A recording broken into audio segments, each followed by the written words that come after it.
लखनऊ में एक 16 साल का लड़का अपनी माँ का कत्ल कर देता है। कत्ल करने की वजह जो बताता है वो ये बताता है कि उसकी माँ उसको पबजी खेलने के लिए मना कर रही थी, पबजी नहीं खेलने दे रही थी। इस वजह से उसने अपनी माँ की गोली मारकर हत्या कर दी।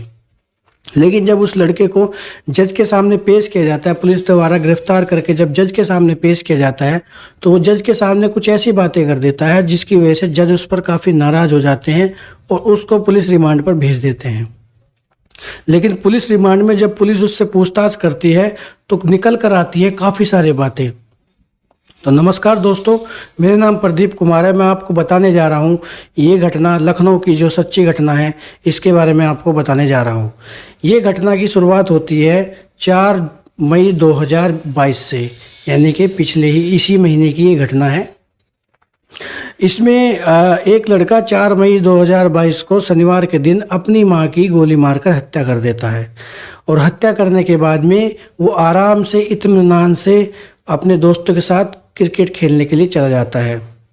लेकिन जब वह अपनी माँ को गोली मारता है तो उसकी 10 साल की जो बहन थी वो भी इसी घर में मौजूद थी।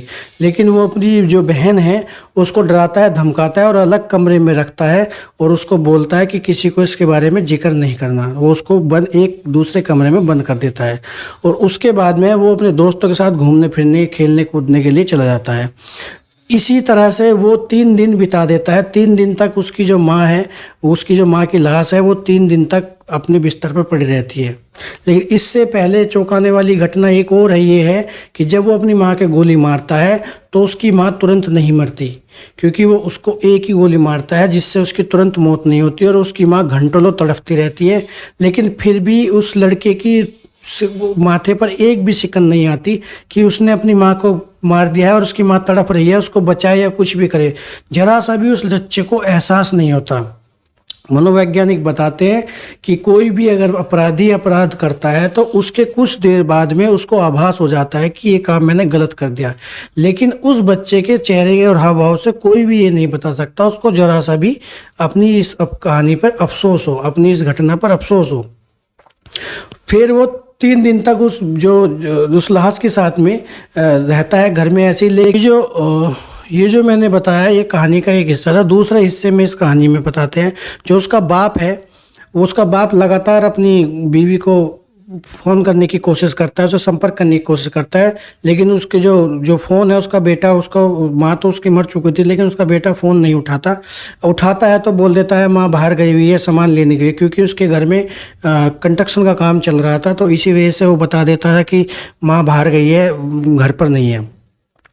लेकिन जब उसके बाप को शक होने लगता है, उस पर कुछ शक होने लगता है कि 3 दिन से उसकी बात नहीं, तो उसको कुछ शक, आशंका महसूस होती है कि कुछ अनहोनी की आशंका महसूस होती है। दूसरी तरफ जो उसकी माँ है, उसकी माँ को 3 दिन हो गए थे मरे हुए, उसकी माँ की लाश सड़ने लगी थी, गलने लगी थी, जिसकी वजह से उसमें असहनीय बदबू आने लगी। जब असहनीय बदबू आने लगी तो वो अपने दोस्त को भी घर पे लेकर आया था। तो उसके दोस्त भी बोला कि भैया ये तुम्हारे घर से बदबू आ रही है। तो उसने बोला कि ये हो सकता है पड़ोस में कोई कुत्ता मर गया हो, उसकी बदबू आ रही होगी, पड़ोस के प्लॉट में कोई कुत्ता मरा पड़ा होगा या कोई जानवर मरा पड़ा होगा, उसकी बदबू आ रही है। लेकिन उस बच्चे को एहसास हो जाता है कि अब इस बात को ज़्यादा छुपाना ठीक नहीं है। तो वो अपने बाप को फ़ोन करता है और बोलता है कि पापा, माँ को किसी ने बाहर से आकर गोली मार दी और हमें पता नहीं लगा। तो इस बात को 3 दिन हो गए हैं। तो उसका बाप बोलता है, हरामखोर, तेरी माँ को किसी और ने नहीं मारा, तूने ही मारा है। और उसका बाप पुलिस में फ़ोन कर देता है और पुलिस आकर उस बच्चे को अरेस्ट कर लेती है। लेकिन जब वो लड़का जज के सामने जाता है तो वो जज बोलता है कि क्या तुमने अपनी माँ को क्यों मारा और तुम्हें इस बात का ज़रा भी डर नहीं लगा? तो वो बोलता है, लड़का ऊंची आवाज़ में बोलता है कि मैं किसी से नहीं डरता और इसकी सज़ा ज़्यादा से ज़्यादा फांसी होगी, मैं उस चीज़ को अंजाम को भुगतने के लिए तैयार हूँ। जिस बात पर जज नाराज़ हो जाते हैं और उसको पुलिस रिमांड पर भेज देते हैं। पुलिस रिमांड पर जब पुलिस उससे पूछताछ करती है तो वो खुलासा करता है कि जब वो अपनी माँ को मारता है तो उसके तुरंत बाद ही वो अपने बाप को वीडियो कॉल कर बाप को फ़ोन करता है कि मैंने अपनी माँ को मार दिया है। लेकिन उसके बाप फिर उसके बाद में उसको बोलता है कि इसको वीडियो कॉल करो। बता दें, उसका जो बाप है वो फौज में है और वो कहीं किसी दूर शहर में जॉब करता है, क्योंकि वो फौज में है। और वहाँ से ही वो उसको वीडियो कॉल करता है और वीडियो कॉल करने के लिए बोलता है दिखाओ कैसे कहाँ क्या मारा। वो उसको अपने बाप को पिस्टल भी दिखाता है कि इस पिस्टल से मैंने मारा। तो और उसने उस पिस्टल को दिखाया और अपनी माँ को दिखाया कि जब बाप ने उसको, लेकिन जब उसके खुलासे के अनुसार जो पता लगा है कि बाप ने वीडियो कॉल करने के बाद तुरंत बाद ही पुलिस को फ़ोन नहीं किया। उसने अपने एक चचेरे जो पुलिस वाला था उसको फ़ोन किया, उसके बाद में भी उसने भी पुलिस को फ़ोन नहीं किया। काफ़ी देर बाद पुलिस को फ़ोन किया गया। तो अब ये जो थोड़ी निकल कर आ रही है, थोड़ी ये निकल कर आ रही है, जब उसकी 13वीं हुई थी उस लेडीज़ की, तो परिवार के कुछ लोग इस बात से असंतुष्ट थे कि इसको पबजी की वजह से मारा गया। परिवार के लोगों ने ये चीज़ उजागर करने की कोशिश की, लोगों के सामने ये चीज़ बोली कि उसका जो कत्ल क्या है पबजी थ्योरी पुलिस ने और घर वालों ने मिलकर बनाई है, पबजी की वजह से नहीं की गई, उसकी हत्या किसी और वजह से की गई, उसके हत्या कारण कुछ और।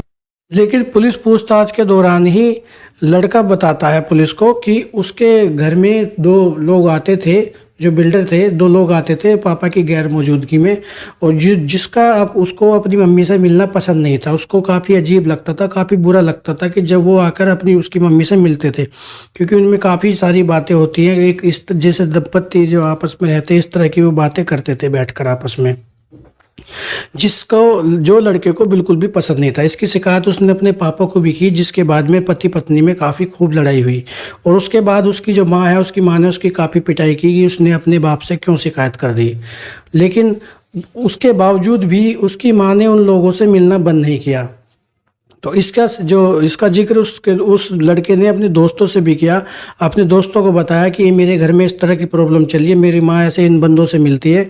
तो उसके दोस्तों ने बताया, अगर हमारे मतलब कथित तौर पर है, ये स्पष्ट नहीं है मैं बता दूं, तो दोस्तों ने कथित अनुसार बताया कि अगर हमारे घर में ऐसा कुछ होता तो हमारे घर वाले उसको गोली मार देते।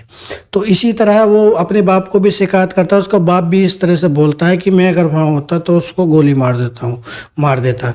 लेकिन तो कहीं ना कहीं इन बातों से ये पता लगता है कि कोई इस बच्चे के दिमाग से खेल रहा है, जिसकी वजह से उसको बिल्कुल भी शिकन नहीं है, बिल्कुल भी अफसोस नहीं है कि उसने अपनी माँ को मार दिया। और यही बात शायद बच्चे के घर में दिमाग में घर कर गई, जिसकी वजह से उसने अपनी माँ को गोली मार दिया। लेकिन साफ तौर पर अभी पुलिस ने कोई भी स्पष्ट बयान ये नहीं दिया है कि इस कारण से, इस वजह से उसकी माँ को मारा गया है, और उसकी माँ को मारने में कोई और लोग भी शामिल है क्या। अभी जो लोगों की जो थ्योरी ये निकल कर आ रही है, लोगों की सोच है कि बच्चे के साथ कोई और भी बंदा था जिसने उसकी माँ को गोली मारा, या फिर किसी और के कहने पर बच्चे ने अपनी माँ को मारा। लेकिन वो चीज़ निकल कर सामने नहीं आ रही। कुछ ना कुछ कहीं ना कहीं परिवार और पुलिस की मिली भगत की वजह से ये पबजी थ्योरी बनाई गई, या कुछ और भी वो बनाया गया। कहीं ना कहीं इसमें कुछ ना कुछ गोलमोल है, जो कि असली वजह, असली कातिल इसका सामने निकल कर नहीं आ रहा। तो जैसा कि आप देख सकते हैं कि सारी जो घटना थी इसमें साफ स्पष्ट नहीं पता लग पा रहा कि उसकी हत्या क्यों गई। कुछ लोग ये भी कयास लगा रहे हैं कि परिवार का कोई और लोग भी इसमें शामिल है, क्योंकि उसका नाम इसलिए नहीं सामने आया क्योंकि जो बच्चा है वो नाबालिग है, वो कुछ दिनों बाद छूट जाएगा। लेकिन दूसरा, पुलिस परिवार के सामने दो ऑप्शन थे कि या तो परिवार के दो लोगों को क्या नाम जेल भेजा जाए, या फिर एक को जेल भेजा जाए। तो उन्होंने इस बच्चे का चूज किया क्योंकि ये नाबालिग है और 2 से 3 साल में छूटकर बाहर आ जाएगा। वहीं उसके बाप ने सार्वजनिक तौर पर ये बोला है कि मैं अपनी बेटे की जमानत के लिए कुछ भी कर सकता हूँ, कुछ भी करूँगा। और उसने अपनी बेटे की जमानत के लिए काफ़ी प्रयास करने स्टार्ट कर दिए हैं, और अच्छे से अच्छे वकील हायर करने के लिए बोला। उसने उसको आश्वासन दिया कि मैं तुझको जल्दी से जल्दी छुड़ा लूँगा। बेटा बाप अपने बेटे के साथ है। तो अभी भी, लेकिन ये जो विषय है, जो मेन मुद्दा ये है कि अभी भी ये नहीं पता लग पाया कि उसने अपनी माँ की हत्या क्यों की, और इस हत्या में कुछ और लोग भी शामिल है या नहीं है। तो आप लोगों को क्या लगता है कि उसने अपनी माँ की हत्या क्यों की, पबजी की वजह से की या किसी और वजह से की, और इसमें और लोग भी शामिल हो सकते हैं? मुझे कमेंट में ज़रूर बताइए। जय हिंद।